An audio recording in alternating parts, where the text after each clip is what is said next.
Olá, em nossa última aula nós falamos sobre métodos estatísticos utilizados, que envolvem lidar com a variabilidade, ou seja, a variabilidade dos dados científicos e estatísticos. Perfeito? E em cada caso essa variabilidade tem que ser encontrada individualmente. Se a densidade do produto da variabilidade encontrada nesse processo e também como é que é o alvo de nosso estudo. Caso tudo não fosse muito constante, não haveria necessidade de estudos estatísticos. Os resultados possivelmente seriam os mesmos. Por exemplo, caso o dispositivo para medição do poluente desse sempre o mesmo valor, um valor exato, ele estaria sempre correto. O estudo estatístico seria dispensável, portanto. E caso isso acontecesse, logicamente a gente estaria desempregado como estatística. Caso haja variabilidade, por exemplo, no caso da aplicação dos testes em pacientes, para a liberação de uma nova droga, de um novo medicamento na indústria farmacêutica, se traz um alívio ou não para o paciente a aplicação daquela dose de medicação. Se tudo fosse constante no caso, não haveria necessidade de firmas de laboratórios farmacêuticos. E o órgão central de controle da decisão nos diversos países, Alemanha, França, Estados Unidos, Brasil, etc., não teria problemas quanto a isso.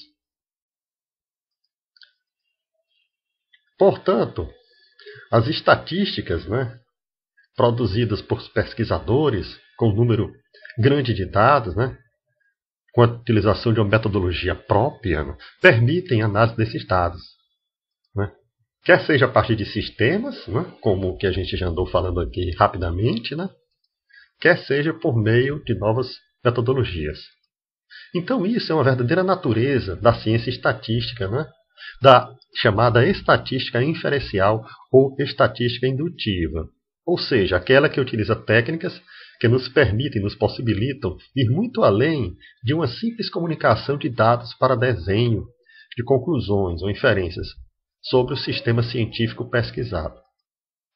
Portanto, os estatísticos fazem utilização de leis fundamentais da probabilidade e da inferência estatística para concluir sobre os sistemas científicos. A informação é, pois, recolhida na forma de amostras, é coletada, portanto, ou de coleções, de observações. Esse processo de coleta de amostras a gente vai estudar aqui em capítulos posteriores. E também a discussão desses resultados das amostras também ao longo de todo esse nosso estudo aqui da estatística. Sabemos que as amostras são coletadas de populações, que são coleções dos indivíduos ou itens individuais de determinado tipo. Então a população é o conjunto completo dos indivíduos que a gente está estudando. Às vezes essa população ela quer dizer um sistema científico. Exemplificando, um fabricante de placas para um computador, ele pode querer eliminar defeitos nessas placas. Então ele retira uma amostragem, que é uma coleção de informações, de 100 placas de computador. Ele pode retirar essa amostragem aleatoriamente ou sistematicamente, conforme seu método de coleta de dados. A população aqui são todas essas placas de computadores que foram fabricadas pela indústria, durante um certo período específico. Poderia ser um dia, um mês, um ano, 2 semanas. Aquele que o interessado no estudo delimite como sendo bom para que o estudo seja feito. Portanto, a população são todas as placas de computadores, fabricadas durante um determinado tempo. Caso uma melhoria seja feita na placa de computador e uma segunda amostra de placa seja necessária, coletada, as conclusões extraídas em relação à eficácia da mudança do processo devem se estender a toda a população de dados, toda a população de placas de computadores produzidas após a melhoria dos processos. Por exemplo, quando a gente vai em uma indústria farmacêutica, né, uma amostragem composta de pacientes pode ser tomada para que se tire conclusões, né, pelos dados que foram. Caso cada dado seja uma droga específica, pode reduzir ou não a pressão arterial, por exemplo, a pressão do coração. O interesse, então, tem foco nas conclusões dessa população, né, das pessoas que estão acometidas de hipertensão. Em diversas ocasiões, é muito relevante coletar de uma forma sistemática, com um planejamento bem adequado, né, para que se possa ter uma conclusão também muito adequada. Em diversas ocasiões, esse planejamento é bastante limitado. Muitas vezes, a gente se concentra apenas em certas propriedades, em certas características dos itens estudados, ou objetos da população. Cada uma dessas características ela tem uma especial importância na engenharia, né? Uma importância na biologia para o cliente. O engenheiro é um cientista que busca aprender sobre a população, ele está, portanto, realizando a pesquisa. Como exemplo disso, em uma das ilustrações, né, de nosso estudo aqui, de uma qualidade de processo, tem que ver com a densidade desse produto de saída de um processo. O engenheiro pode precisar pesquisar qual é a consequência das condições de um processo, por exemplo, da umidade, da temperatura, da pressão, de um certo ingrediente e assim sucessivamente. Esse engenheiro pode se mover de forma sistemática com fatores para os quais os níveis são sugeridos, conforme o que se quer e em que prescrição o projeto empírico, né? Para esse caso, pode-se exigir um estudo observacional, em que aqueles dados são coletados no campo, mas os graus de fator não podem ser pré-selecionados. Esses tipos de estudos são adequados para métodos de inferência estatística.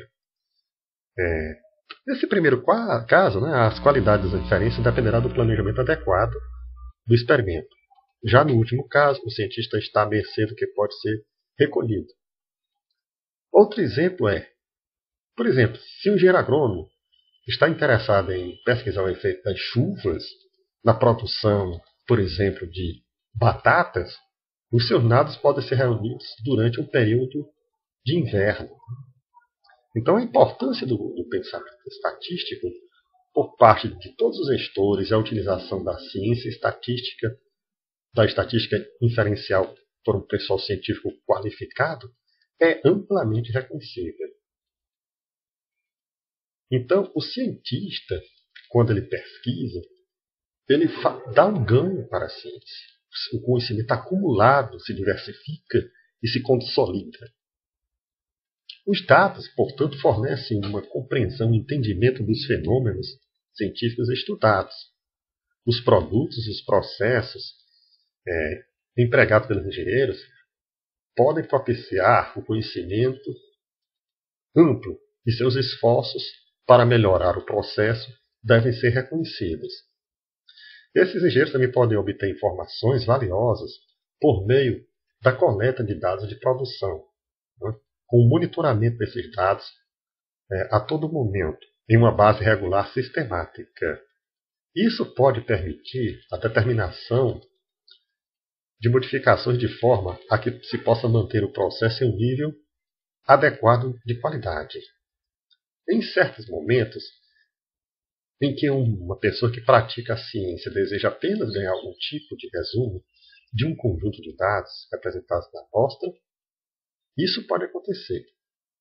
E assim sendo, o inferencial estatístico não é necessário. Em lugar disso, o conjunto de estatísticas de números únicos ou descritivos pode ser bastante útil. Esses números podem dar um sentido do centro do local em que os dados estão, da variabilidade desses dados, da natureza ampla da distribuição, de observações da amostra estudada. embora nenhum dos métodos estatísticos específicos que conduzam a uma inferência e indução estatística sejam incorporados, muito pode ser aprendido disso. Em certas situações, a estatística descritiva é acompanhada da confecção de gráficos. Há softwares estatísticos bem modernos que permitem calcular médias, desvio padrão, a variância, claro, medianas, perfeito? E outros indicadores estatísticos de uma forma bastante simples e rápida. E a mesma produção de gráficos também podem sair desses softwares estatísticos de planilhas eletrônicas, como Excel, por exemplo. As definições e as ilustrações das estatísticas numéricas únicas de gráficos, incluindo vários histogramas, que é um gráfico específico muito usado na estatística, os gráficos de dispersão, os gráficos de ponto, de cauda de folhas, os diagramas Blockplot ou diagrama de caixa, a gente teria condições de estudar e vai estudar nesse nosso curso.